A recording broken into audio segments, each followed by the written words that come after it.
13th of June, Rabbi Furst, Pierke Avos, conversion of Ruth.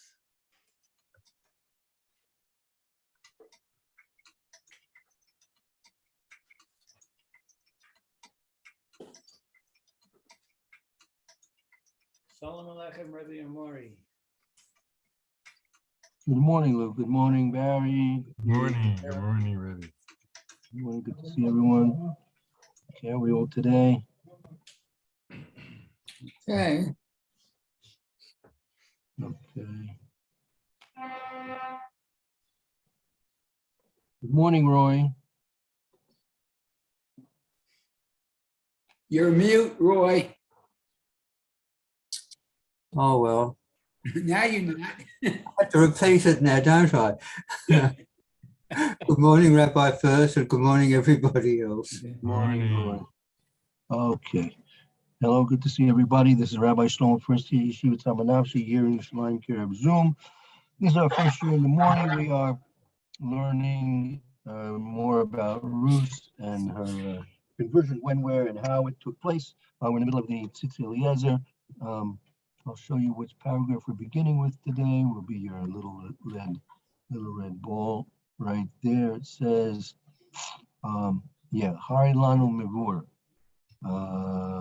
1 second. Right, Ella. Here we are. Ella Diyesh La'ayin. Okay. Who would like to read today? Any volunteers? I volunteer.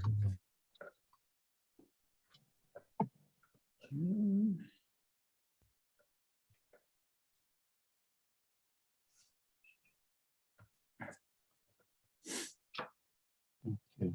Lou, would you like to read today? Yes. Can you hear me? No, very low, very low. Okay. That better? Getting better, yeah. There's something wrong with my setup here. Yeah. Microphone, let's see.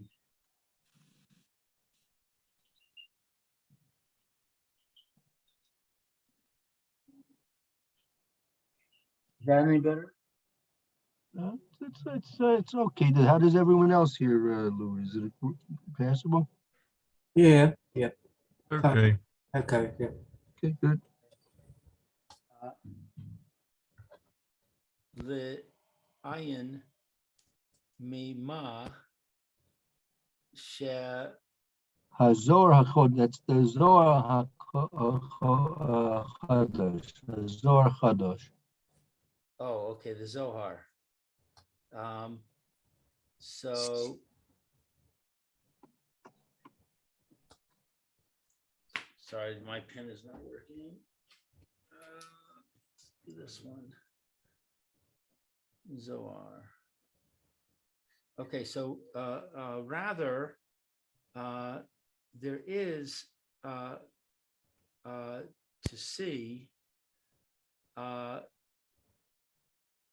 from what there is in the Zohar, Lahalan, further on, Mizeh, from this, Kosev, Divanav, Shel Elimelech. It's written that what is Divanav? The bun of the sons of Abimelech. The Of Elimelech. sons The sons of Elimelech. Abimelech, Na'an Su,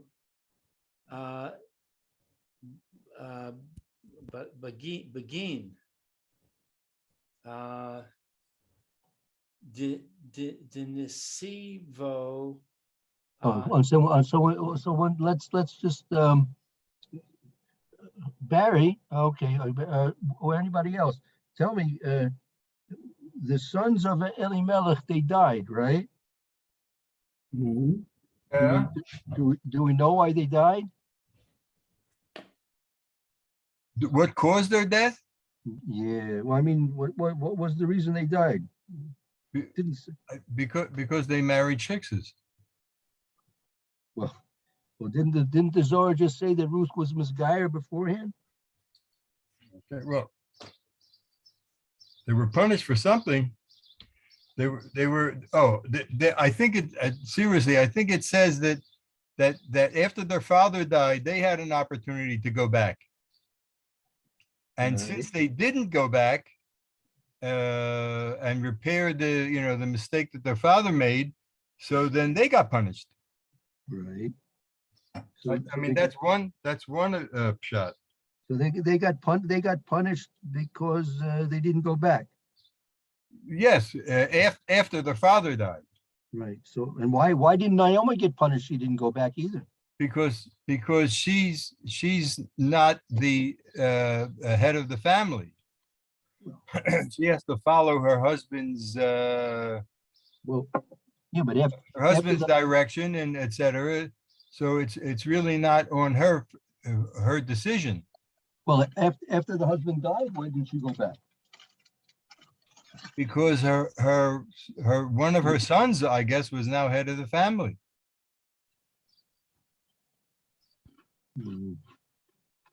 Mhm. So she played a behind the scenes role, so to speak. It wasn't until all the males in the family were dead that she came to the forefront Could be. to reveal her greatness. How do Could we be. know that they died as a punishment? And it wasn't just, Excuse me, Lou? how do we know that they died as a punishment? It wasn't just their time. Well, no, that's what I was asking. Do we know why they died? I mean, I think I don't have it with me. I lent the volume, but I think the Yalkut Miyam Loa says that that's why they were punished.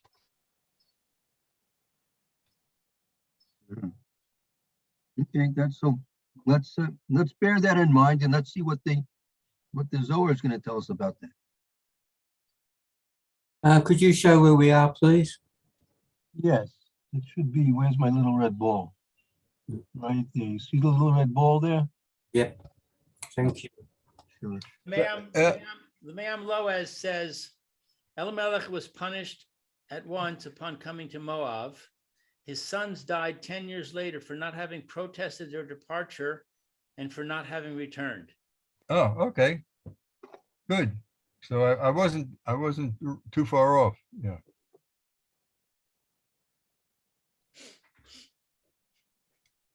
Okay, let's see what the Zohar says.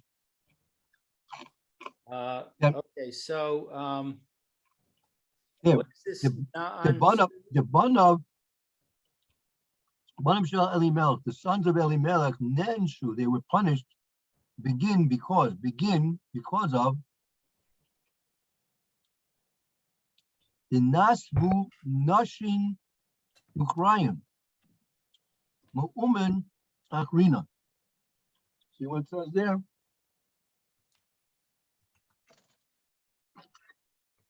Nisru, they married Nashim Ukraine, they married strange women, Ma'umen Akrina, from other nations.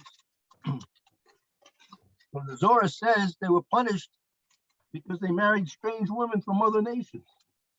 What's the Yalkut Lamos going to do with that? It sounds like a disagreement between Ma'am Loaz. It doesn't seem like you can reconcile the two statements.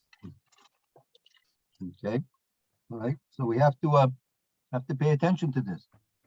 Wait, I don't understand. How can he say that they married strange women? Isn't he of the opinion that they were converted? That's an internal problem with the Zohar itself. You're right. Yeah. It's like the short blanket. What? It's the short blanket all over again.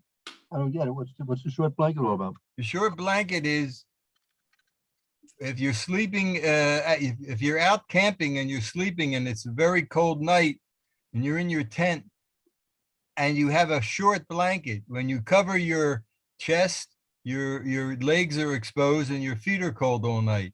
If you cover your feet, your neck and chest are exposed, so you're freezing all night.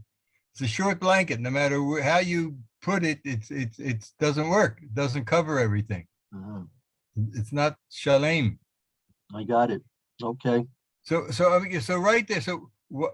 So if there is this this self contradictory statements, so how do we resolve that? And let's continue on and see how, so the Tzitzi Lazar deals with it. Vizet soter likaora. What is this abbreviation? Lamasha Kasu. As it is written, according to what is written. So what is soter? Sosa, I mean, it contradicts. Oh, contradicts. So this contradicts that which is written ba'atzmo, by itself, la'ayil, above, minai kinaz. What's kinaz? Kiniska La'el, as we mentioned. As mentioned. So it's saying that it contradicts the statement we said above that they died because they didn't leave. Excuse me, Lou, say that again, please. Is this saying that there's a contradiction between saying that they died because they were married to strange women versus that they died because they didn't leave? No, the contradiction is that the Zohar said they were misguided before they got married. So how can they be killed because they married strange women? Oh, I see. They were converted, according to what we said before. Right, got it. Tzadi Lomar? Mitzurach Lomer, you have to say, he's trying to offer an answer now. Okay, so we have to say mipnei shegairu, because they converted osam be matzav shel be chazkas emas baal alehen, that they converted The matzav in a situation of heskes amos baileim aleim. It's in a status of that the fear of their husbands were on them, meaning they really didn't want.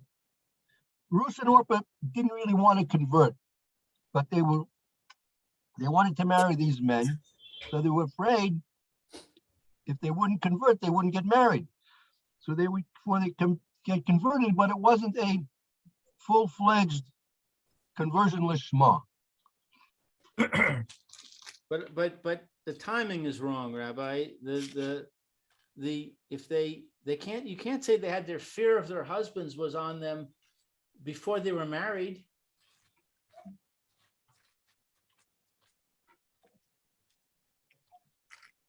So that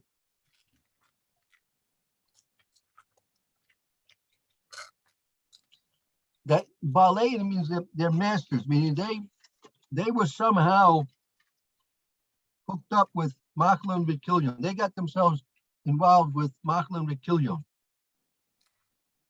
And once they were involved with them, it was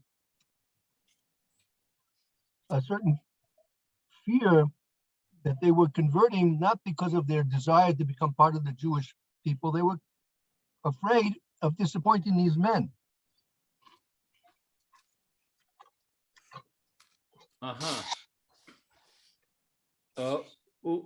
Ulechan lo nechshav alehen. And it follows that they didn't think about this. Ulechein, lo nixrav alehen shahaya hagiur kelacha. And because of this, it was considered that they weren't converted according to halacha. So they were converted, but they weren't converted according to halacha. What does that mean? Then they weren't converted. It means that they weren't converted, right? What does it mean to say they weren't converted according to halacha? They were converted not according to halacha? Right. What does that mean? It was like a forced false conversion. It was a forced, and therefore false conversion.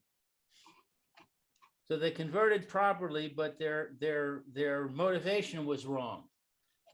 Right. Right. Do we have evidence to know that there was a proper conversion, so to speak? They had a besdin, and they waited 3 months, and the whole, We have no clue. We have no clue to any of that, Barry. Right. So why can we say that? Well, you say we have no clue, Rabbi, but isn't that what this statement is telling us? Well, They the converted, statement- but it wasn't proper. So I asked you, what does that mean?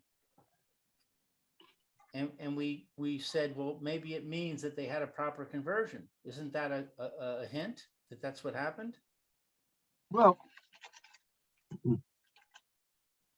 technically, there may have been some type of a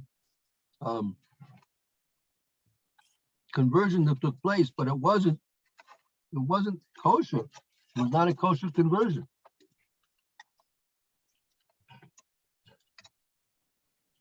There was an attempt, maybe, but they didn't have the community, necessary for a conversion. And that's still a difficult point. If you need a base in for the conversion, apparently they didn't have a base in. How we get around that, I don't know.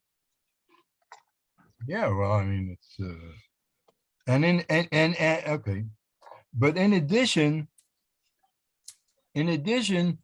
okay, so even if you find some way to say that they mistakenly thought they could convert these 2 girls, but it wasn't known then that they could marry Jewish boys.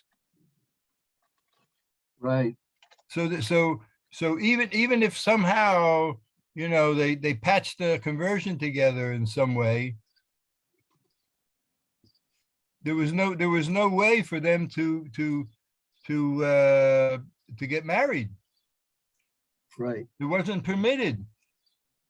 The law Right. wasn't known. So how does? So I want you to look. What's the very first pasuk in Ruth say? Very first pasuk in Ruth Right. says, Came to pass. "Vayehi b'mei shofet hashvotim, vayehi ra ba'eretz, vayelech ish mebeis lechem Yehuda legor b'zdei Moav v'hu ishta u'shnei banav." So what's the first thing it says about Ruth? About the whole situation? What does it say there? I'm sorry, it doesn't say anything about Ruth in the first pasuk. No, in the Megillah. What is the first thing in the Megillah says? What's the first piece of information you have about the Megillah? Vayizu lahem nis. No. With the very first pasuk. What's the very first statement of the Megillah? He doesn't say anything about Ruth in the first pasuk. I'm not interested in Ruth. You're right. I want to know what it says about the situation. What's the situation? when judges judged. Israel. That's the situation. Judges judge. What does that mean, judges judge? It could mean that that they were the Sanhedrin, so to speak. So does Rashi say anything?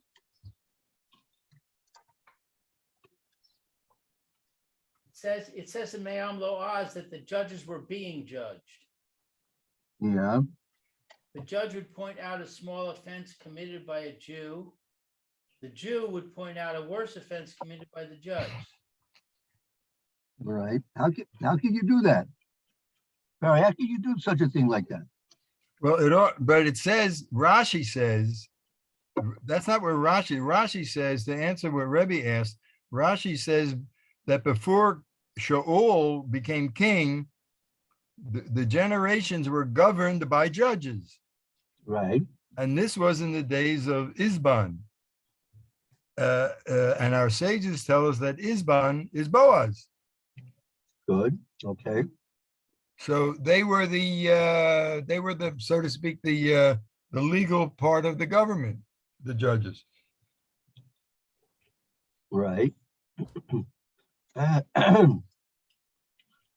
Now, whether they did a good job or not is like like Lou was saying, that the judges got judged.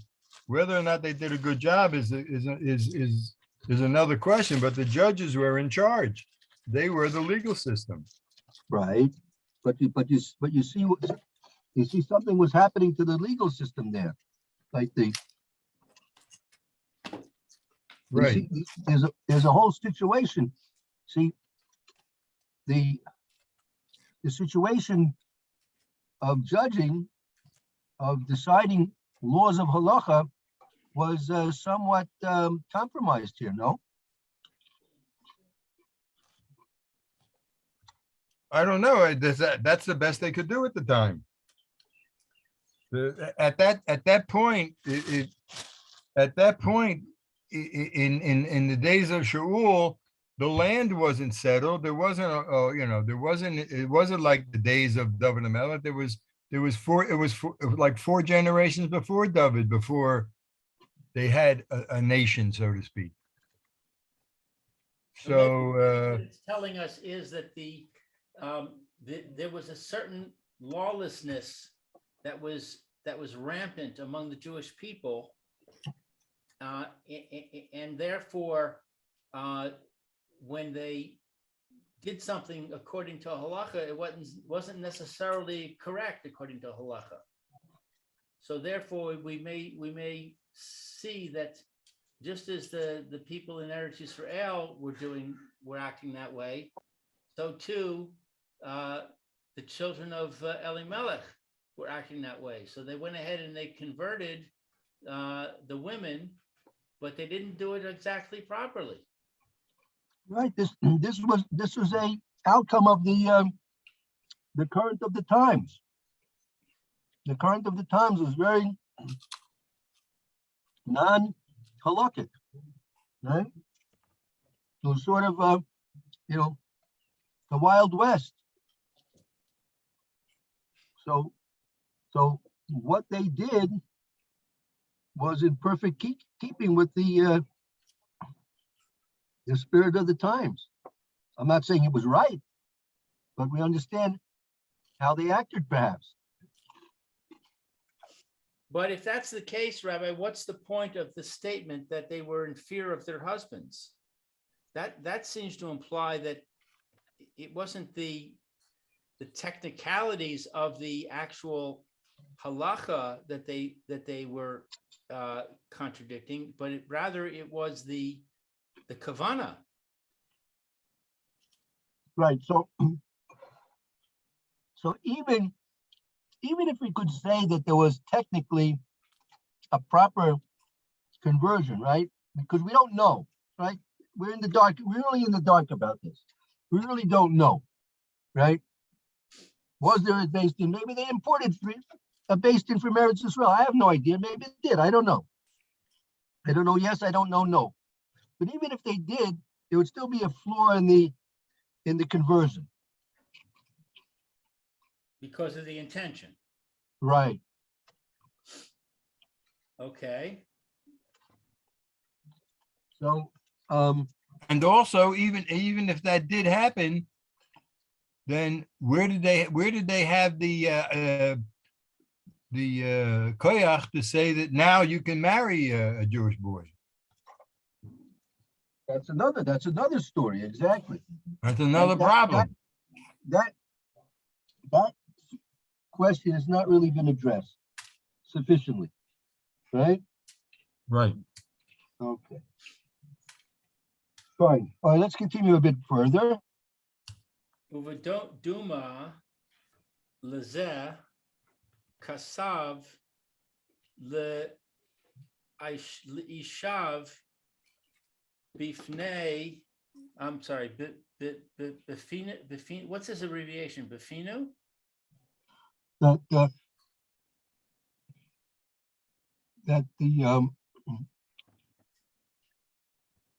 Medoime lezesh kosev liyashiv be'perish nitzutzi zohar sham b'maluyim b'sof hasefer. Okay, he's just explaining where he's just telling you where this explanation is coming from, right? It's the base pay yud is perush, right? Liyashiv perush nitzutzi zohar sham b'maluyim besofa sefer. With this similar to this, it's written in order to answer the question that's written in the Nitzutzi Zohar over there in the epilogue to the Sefer, at the end of the Sefer, because it's possible, now you can pick up, because maybe it's possible.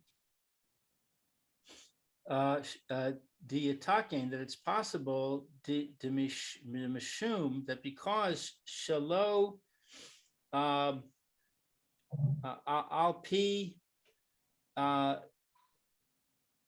Based in. Here it comes, Barry. Here it comes now. He finally, someone's talking about the fact that it wasn't done with the based in, right? Mhm. It was not in accordance with the based in Gairu that they converted Mhm. Osan Vikayam, and they established Shash, a doubt or a concern. Concern. Shema Ainina A nehem nutnu behem. Nehen Natnu Bahem. Right. Since the question's asked, listen, hey, look, stop. Take a look what's going on here. There's no based in here. And who's making this conversion? Machlon and Vikilion, right? Yeah. Right? Then Machlon and Vikilion, they're involved with these women, right? Right.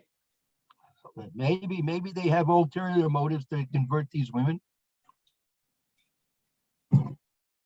So you have on one hand a doubt as to whether or not the conversion was done authentically, honestly, l'shem shemayim, from the point of view of the women. And it's also possible that conversion, since it wasn't done with the based in, could also be that the conversion wasn't done from the point of view of the men either. But why do we care about the based in? If the men's motivation was not correct, isn't it a problem even if there is a based in? That's right, but it's even worse if they were the ones that were converting them. You're right. It wouldn't matter. Correct. But if there's a based in, it doesn't matter what the men's intention is, right? But here, if you say that they were the ones who were converting, and they were the ones who were biased, so that doesn't mix.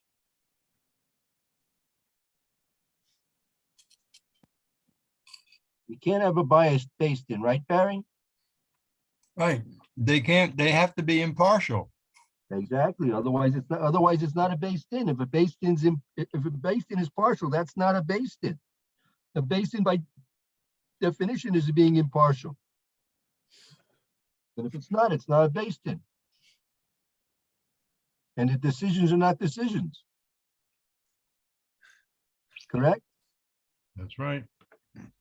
Is this an either or proposition here? Either the women were not motivated properly, or the men were not motivated properly? Well, I mean, the point is being made from various different sources. Different sources are bringing these points up. It's not an either or. It could be both. Mm-hmm. Even if it was from one of the two aspects, it would be enough to render the conversions invalid. Conversion's a serious thing, you know. It's like, you know, it's not simply going and taking a swim in the bathtub.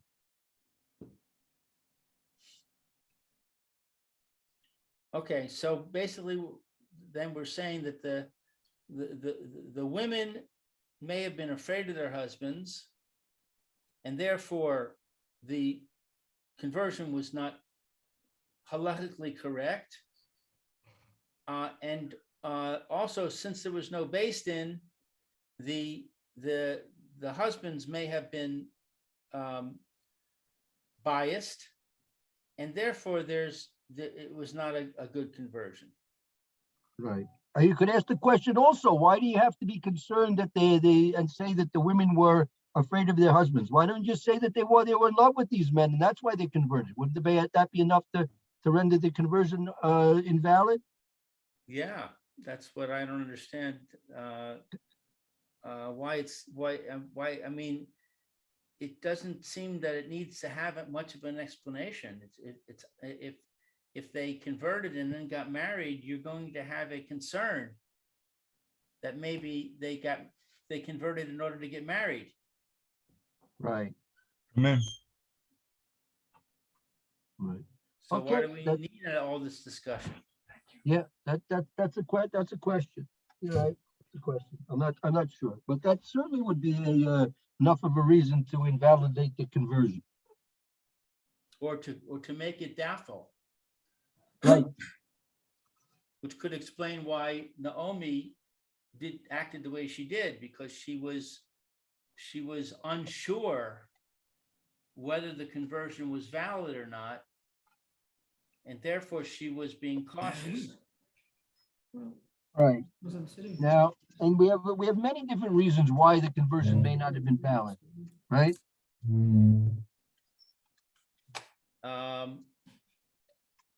Well, I think we have 3.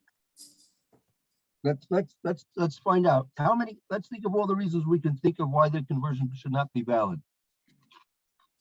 One is that the motivation of the women was not correct. They did it because they wanted to get married, not because they wanted to become Jewish.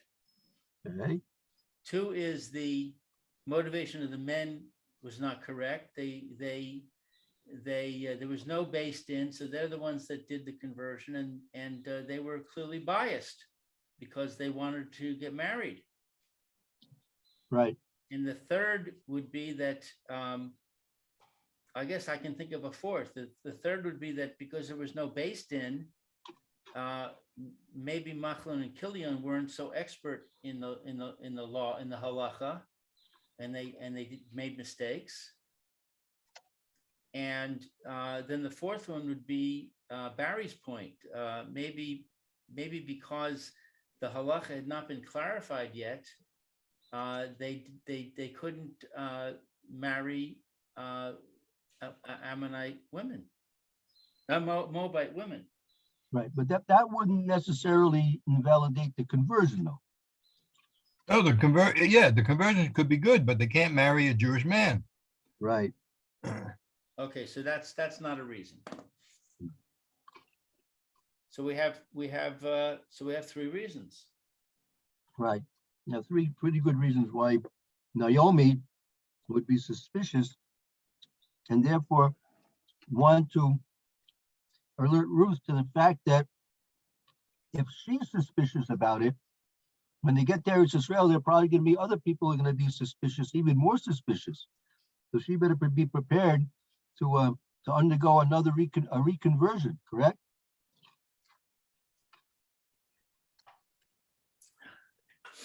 Well, if they do a reconversion,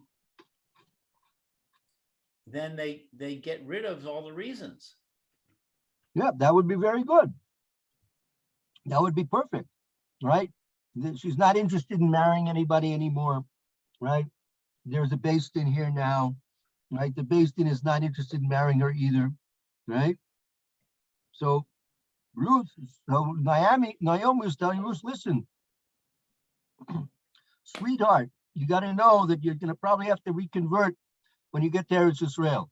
So I'm checking you out now to make sure if you're really committed to this, meaning it's most likely that your original conversion was not the most kosher conversion. So look, your sister-in-law, your sister went back. If you want, you have the opportunity also. But you should know if you're going to come with me, you should be prepared to be staunch in your conviction to become Jewish.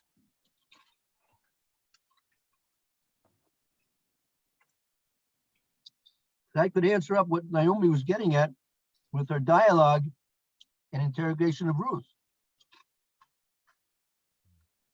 Sounds good, Barry? Yeah, it sounds good, because then from that time on, after Naomi takes Ruth back, you can then say that all the events that happened to Ruth was a preparation for her conversion. She went through, the 3-month waiting period, and et cetera, et cetera. So because once they get back to Eretz Israel, it seems that the narrative of the story is about Ruth's conversion procedure. Right. And it also answers the very question that the Zohar, remember the Zohar asked, the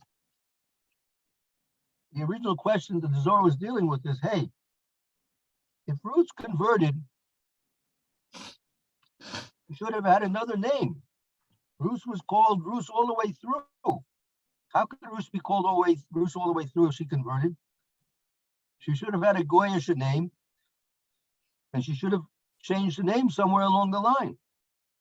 So the answer to that is that she originally converted, but it was not really a authentic conversion, but she changed the name because she thought she was converting properly, at least. So she changed her name, so that name stuck with her. Also, I think it's important to realize that when the family was in Moab, that they never expected to go back. Right. Right, because they were in Moab, and that they made their choice. So because they thought they were never going to go back, so they could be a little looser with the halacha. In other words, if they were never going to go back, it didn't make any difference if people in Eretz Israel didn't accept Rus. Right. Machlon had his wife, and then that was it, and that's the way they were going to do it. Could That be. was the plan. Right. I hear. Okay. I think there's another problem here. And that is that when the two women come with Naomi and they're proceeding on the road back to Israel, and Naomi says to them, return to your mother's house. Right. So if they converted before, then presumably Naomi already went ahead and discouraged them at that time. So there wouldn't seem to be a basis for her at this time to be discouraging them again.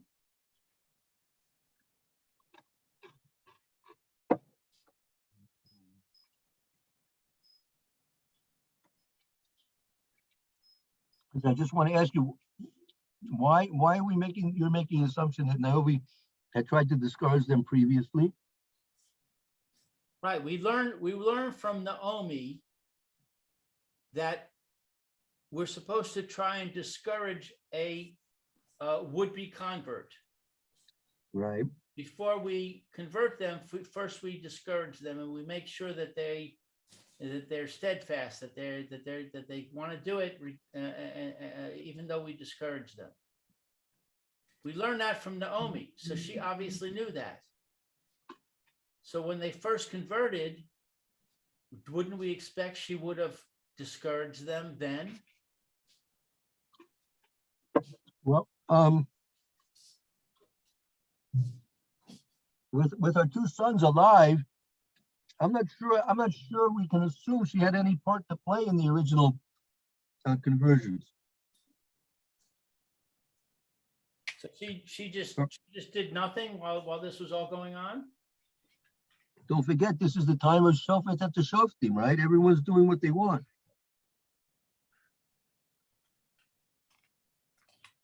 Right, but they're not in Israel. They're together. She's the mother. Does it seem reasonable? She would just say, "Okay, guys, do what you want. I'm not involved." Yeah, but maybe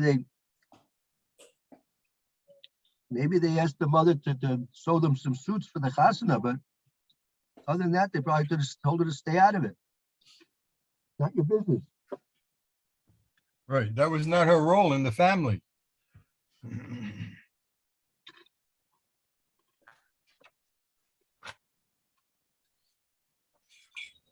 So, they could have just come and knocked on the door and say, "Mom, guess what? Mazel tov. You have a daughter-in-law here. You have two daughters-in-laws here."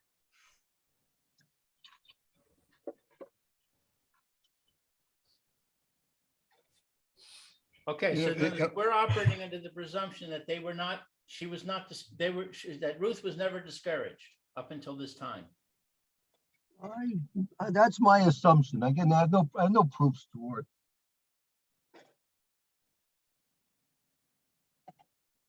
it. I think there's a hint in Pasuk Gimel about Naomi. It says, "Vayomos Elimelech ish Naomi," right? That was Naomi's husband. Vatisoer he ushnei moneha, and it makes that pasuk makes Naomi the central character, because it says she was left with her two sons. Right.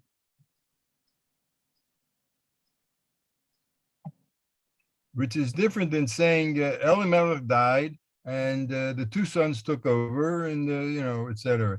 But it just, I mean, the grammar of the sentence makes it that she is she's the central character now. Right. Okay. So how should he let these original conversions take place if she was directing traffic? Oh no. Okay, that I understand. I'm not saying she took over. It's just that I think it's the way of the Megillah telling us that Naomi is the central character, even though she doesn't have the power right now. This is all about Naomi. No, it wouldn't be too unreasonable if this was called Megillus Naomi, would it? That's right. In a certain way, it's true. Yeah, Because, and if you called it Megillus Naomi, it would go along. And the fact that it's not called Megillus Naomi and it's called Megillus Rus, it goes along with everything in the Megillah being hidden.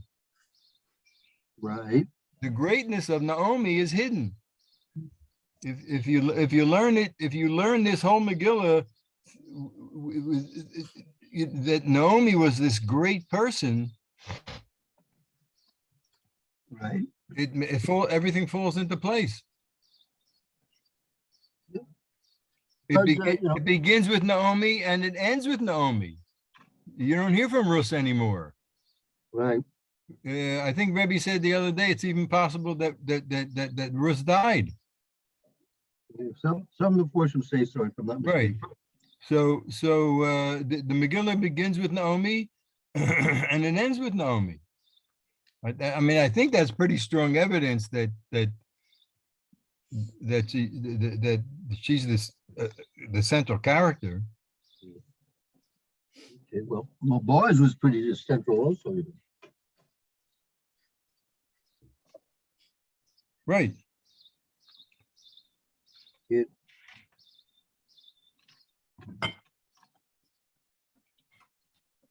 Let's just finish the last line and a half, yeah? L'chein lo nechshavu miyad ke geru kegioros ad asher his emtza lelechet im Naomi ba'od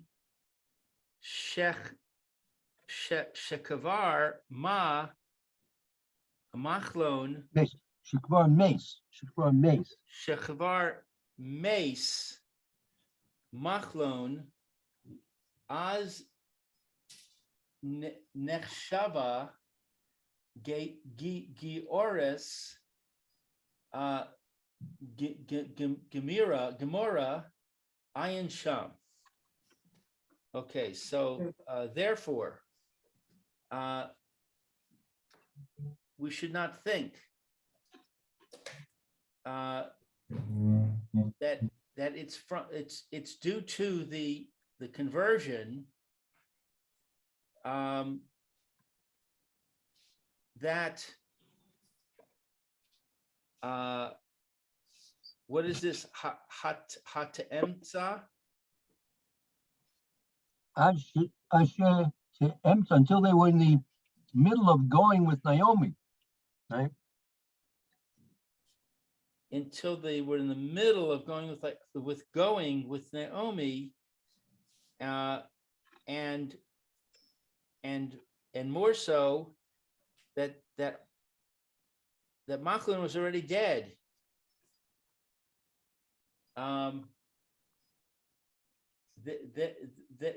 Then they thought that the conversion was complete. No, the Geuros is not as Nick Shava. Geuros Gemora Shav. I mean, if Ruth was going to now come with Naomi after her husband is dead, so that shows that she really was committed, not to being married to Machlon, but she was committed to being a Jewess. But that's not necessarily a proof, Rebbe, because isn't there an opinion that when Machlon died, Chilion married Rus, there was Yibam, because they didn't have any children. Could be, I'm not sure, but Kilion didn't last long either. Yeah, okay. I mean, I understand, but I'm saying that the fact that Rus was still under, let's say, a husband, so to speak, Right, but with Chilion. yeah, but how long after they died did they return to Israel? How long did they stay in Moab after the husbands died? We don't know that. We only know that the whole thing lasted 10 years. Is it true? We have no idea how long they were there still? I don't think so. I probably missed it, but it doesn't seem to be anything clear evidence of yeah, they were in Moab 10 years after Elimelech died. So in those 10 years, what happened? If you look at Right. the sequence in verses 4 and 5, Yeah. it says they married, they were there 10 years, and Machlon and Kiliam died. That seems to imply that they were there they were married 10 years.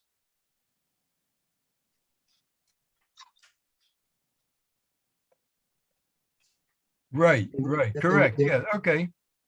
Right. Yeah, but then how long after the deaths of the husband did they decide to leave back there in Israel? Right away. Not clear because it says that for she had heard that there was bread in Judah. So she may have waited an unknown amount of time until she got that news. Right. Right. All right, so that's not clear. All right. But the point is that at the time that they're on the road, clearly she's not married. Kilion and Machlon are both dead. Oh, that's her right. So motivation at that point is pure. right, so exactly. So now at that point, that's the time to test her to see if her intentions are really truly pure. But I'm saying Adarabba, clearly her intentions are pure. What's she doing there? Why is she on the road to Israel when she has nothing to gain from it? Well, She's not married anymore. that's right. So clearly, she is only going because she loves her mother-in-law and she wants to convert. That's Lou, that's not necessarily true because she had no other way. She had no place else to go. She'd go back to her mother. No, she was 10 years living with the Jews. So now she's going to go back, you know. Yeah, it doesn't, you know, it doesn't seem that she'd be too welcome.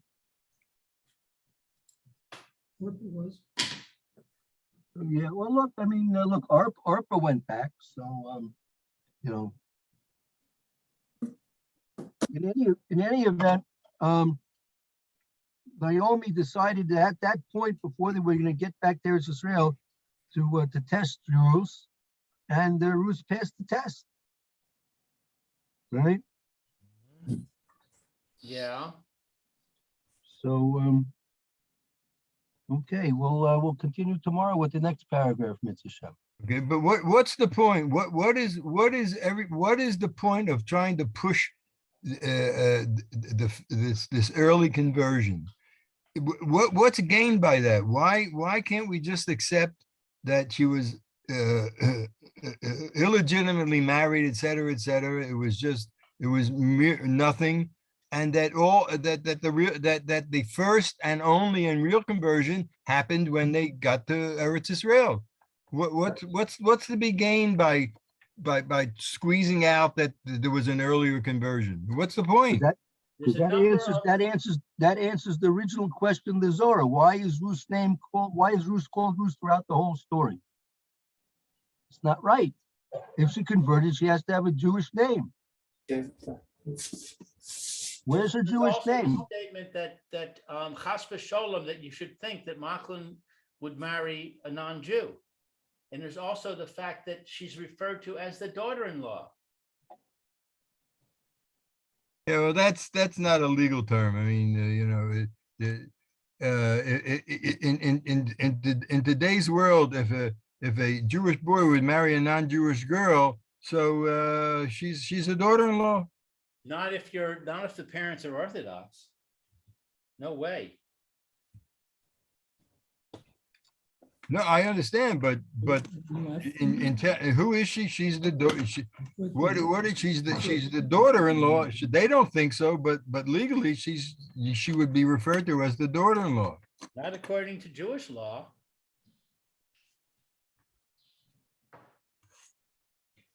No, I understand that, but in Look, yeah, but that's what you have. That's what you have all these problems, Ruth.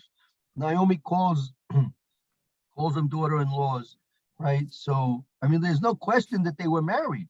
The question was whether they were converted. That's the question. right. And anyway, we'll continue on with the next paragraph tomorrow. Right, and then when Rebbe says that they were married, that doesn't mean they were married Orthodox, as Lou says. It just means that they were married. Right? How they were exactly married, that'll depend on Right, what approach you got. Right? They went to the justice of the peace and they got married. Right? What must have happened? Okay. Well, Mr. I'm glad we Shem. got everything, but I guess that clears everything up. Right. Rule. We'll see what has to be cleared up from tomorrow, Mr. Shem. Okay. All right, we'll take a little break yeah. and we'll start the Mr. Brashear in a few minutes. Roy, have a good afternoon. And Take care, Roy. Mary and Lou will see you in a few minutes. Thank you, Father.